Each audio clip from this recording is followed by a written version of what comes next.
He spoke English fluently. Of course, he spoke English and Yiddish and Russian as well.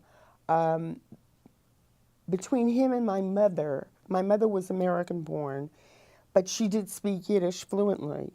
And so they would speak Yiddish a lot to each other. Russian, I don't believe that I ever heard them conversing to each other. Um, he would speak to his children in English.